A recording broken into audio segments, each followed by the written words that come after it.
বাবা তুমি আমায় ডেকেছো? হ্যাঁ বাবা ডেকেছি তো, ইনি তোমার আঙ্কেল টুম্পামনির বাবা। যাও যাও কথা বলো কথা বলো।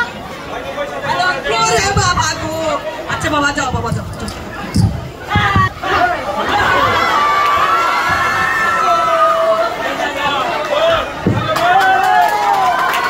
আচ্ছা তোর ছেলের রুমে লাফাচ্ছিল কেন রে?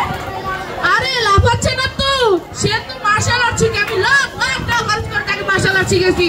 আরে এখনকার সময় ধপাকা ছাড়া চলাই যায় না। ও তাই বল। আচ্ছা তোর পরের ছেলেকে ডাক দেখি। ছন্দে ছন্দে দোলে আনন্দে আমি বনভূল গো, ছন্দে ছন্দে দোলে আনন্দে আমি বনভূল গো। বাবা তুমি আমাকে ডেকেছো?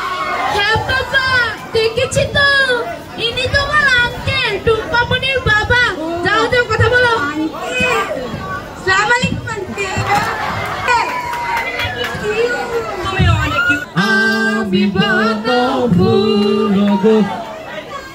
আচ্ছা এটা তোর ছেলে নাকি মেয়ে রে? আরে মেয়ে হতে যাবে কেন, ও তো আমার ছেলে। জাতীয় পুরস্কার প্রাপ্ত নৃত্যশিল্পী, লাখ লাখ টাকা খরচ করে তাকে আমি নৃত্য শিখেছি। ও তাই বল।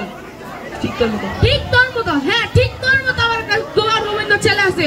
আরে লাখ লাখ টাকা খরচ করলাম তা কাজটা শিখাতে পারলাম না। আঙ্কেল আমি ভালো আছি।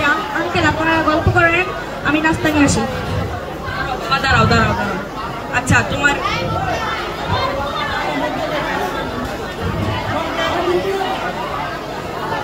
আচ্ছা তোমার তিনটা কালচারাল ভাই, তুমি অনৈতিকতা না শিখে নম্রভদ্র হলে কিভাবে? আমাদের স্কুলে পড়ালেখার পাশাপাশি নৈতিকতা শিক্ষাও দেওয়া হয়। ও নৈতিকতা শিক্ষাও দেওয়া হয়। আচ্ছা স্কুলটার নাম কি বাবা? গাজীপুর অধ্যাপক আরিফ উচ্চ বিদ্যালয়।